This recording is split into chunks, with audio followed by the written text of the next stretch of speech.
Hi, I'm Jared Minkel. I'm a licensed clinical psychologist and I am a product designer here at Twill. So we're about to end daylight savings time. So what that means is we all get to sleep in an extra hour, but it's gonna feel like the sun is setting earlier. We're not changing time, we're just changing our clocks. But when everybody changes their clocks at the same time, it can feel like we actually changed time. What's gonna happen is you'll sleep in later, so there'll be a little bit more daylight in the morning, but then it's going to feel like the sun sets really early. But you do get to sleep a little more, so that's kind of the silver lining.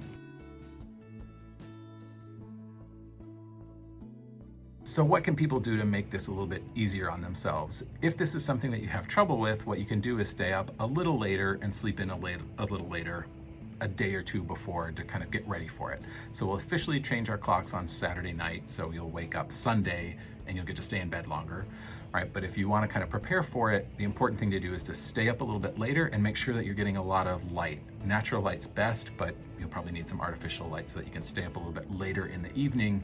And if you're normally going to bed at say 10:30, now try to go to bed more like 11, right?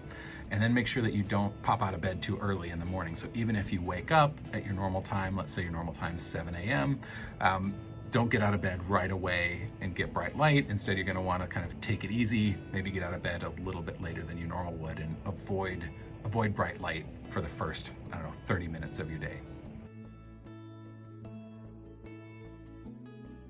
So this time of year can be really difficult for a lot of people in terms of managing mood. So it's really important to do things that bring you joy and meaning, even when the daylight's not really cooperating. Some things to think about: make sure that you're staying active. It can be a lot more difficult to get exercise when there's not as much daylight. So if you can find well-lit areas outside, that's great. If you join a gym, or if you're a member of a gym, that can be really helpful. You can do the classes, that kind of thing, to stay active. Staying active is really helpful for managing fatigue, but also for preventing depression, or even improving it if you notice your mood taking a hit.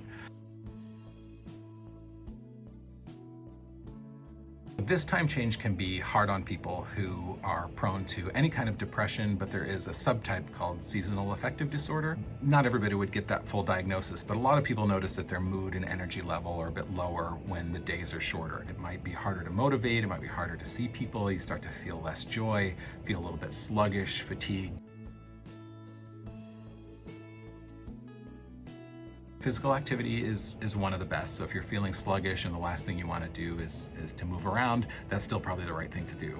Other things that you can do though: social interaction is really good. So staying connected with friends and family is extra important during this time. So make sure you're scheduling things.